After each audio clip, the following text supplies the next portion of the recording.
Hi folks, and welcome back to the channel. I was just out driving the Mercedes and I got this ESP inoperative warning up on the dashboard. As you can see, it says ESP inoperative, consult owner's manual, and it has that triangle symbol up on the dashboard.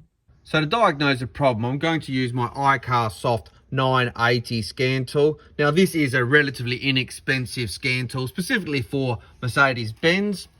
You can buy one for about $100. I'll pop a link in the description. But to use the scan tool, we have to find the OBD2 port, and it's just here. You flick that little hatch down, and then you plug the scan tool in to the OBD2 port, just like that. And immediately the scan tool comes to life when you plug that in. Now, importantly, I have just popped the key in the ignition and switched the ignition on so that the car electronics come alive. So, having a look at our iCarSoft 980, what we want to do is we want to go into the Diagnose menu, Benz, and then what we're going to want to do is to select our vehicle. Now we've got a 164 M-Class chassis here, diesel, right-hand drive. Then we come down and select our specific model.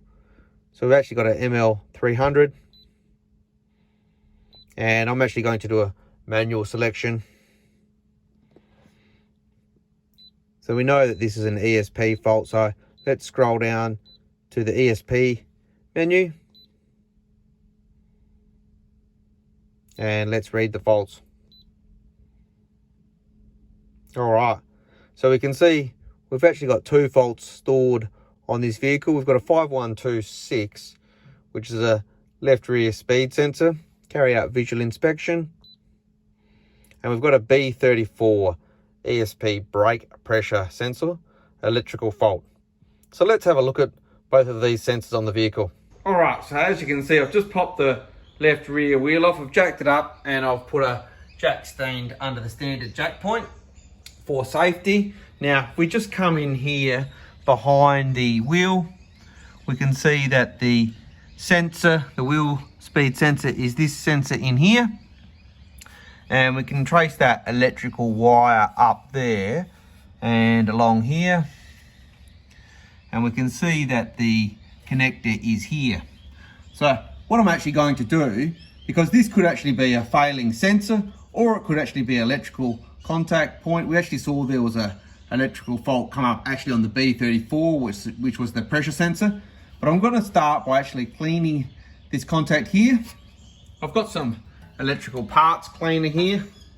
So what we'll do is we'll undo that connection up here, clean the connector, put it back together, and attempt to clear the fault. So it was a little bit difficult to record without putting my hands in the way, but just want to show you how to undo this sensor. So you've got that little button there to press on this end, and then the trick is this actual mechanism actually slides onto that piece there. So you don't want to break that off.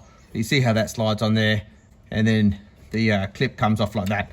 So now that I've got that off, I'll just spray some of that electrical contact cleaner in there onto those pins, and then we will reinstall it, and we'll actually see if this will actually do the trick. So as I said, there was an electrical fault.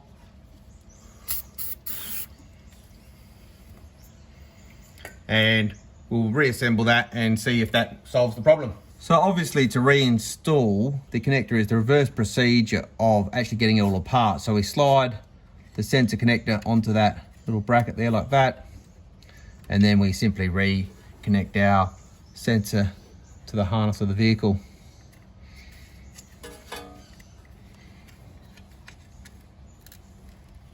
Just like that, and push it firmly until it clicks. Click all the wires back in.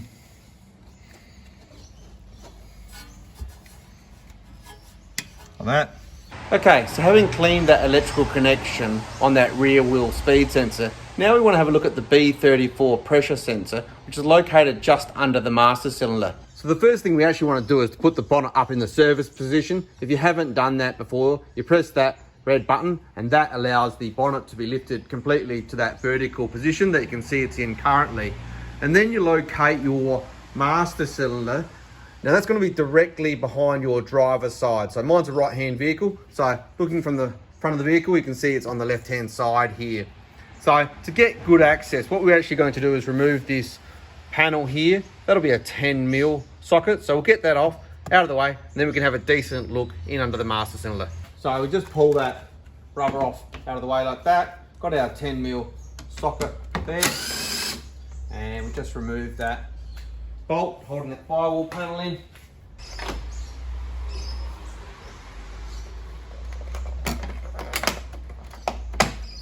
There we go. All right, now the B34 sensor is right under the master cylinder. So if I just slide my camera down in under here, I should be able to show you where that is.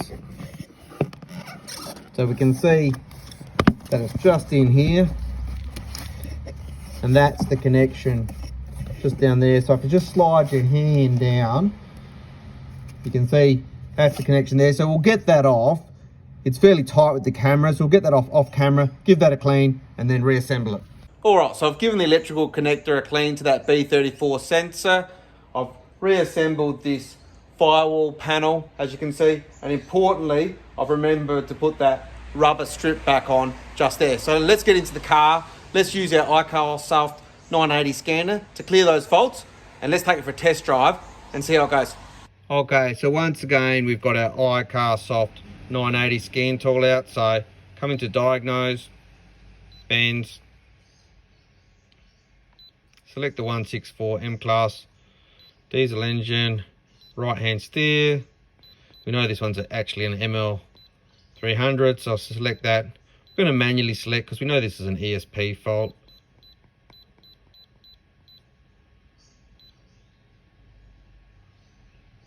Okay, so this actually says a fault in communication. That's because I haven't switched the ignition on. So let's just switch the ignition on so we can communicate to the modules. Press OK on that. Probably have to come into ESP again. Now we can see it is communicating with the module. So we're going to clear the fault memory.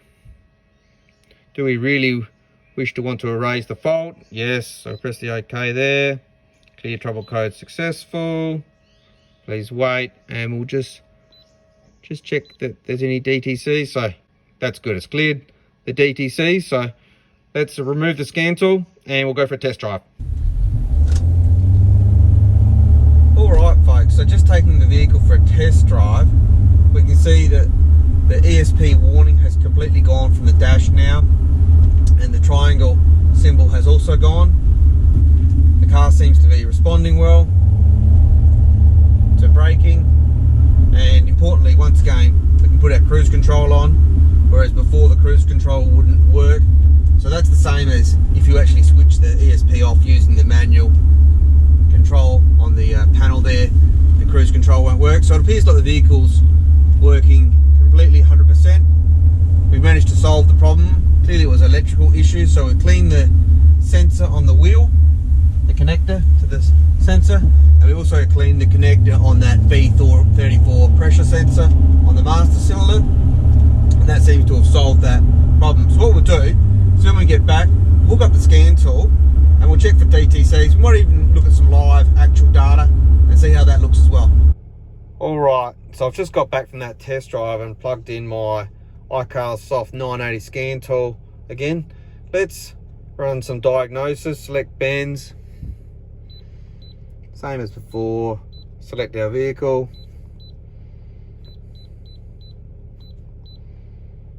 and come into the ESP menu. Still got the engine running because keen to see if we've got any faults. So read fault memory, no DTC, fantastic, will come out of there. Let's see if we can read some actual values. ESP sensors. All right, so you can see here we've got the B34, current is 0.19, 0.37 bar. If I press the brake pedal, you can see it's clearly going up to 4850. Foot off the brake pedal is down to 0.19. Or foot on the brake pedal again, up to 69. So we can see that's clearly working. So looks like we've got all of the faults solved. We've got no DTCs, taken the car for a test drive, so fantastic. So there you go, folks. With the use of our iCarSoft 980 scan tool, we've been able to diagnose and resolve the ESP faults with this Mercedes-Benz here today. As you saw, we had an issue with the rear ABS ESP sensor on the rear left wheel there, and we also had an issue with the B34 sensor. Now in the end, it appears that both of those faults were electrical faults. We're able to clean the connections, but if they weren't, you'd have to replace those sensors, and it's just a matter of changing the sensor out. I've identified the location for you. So this scan tool is certainly a useful tool, at only just over $100. So useful to help diagnose that. If you have liked this video, folks, there's many more Mercedes videos to come and many more in the history. So do feel free to like this video and subscribe to the channel. Until next time, have a good evening.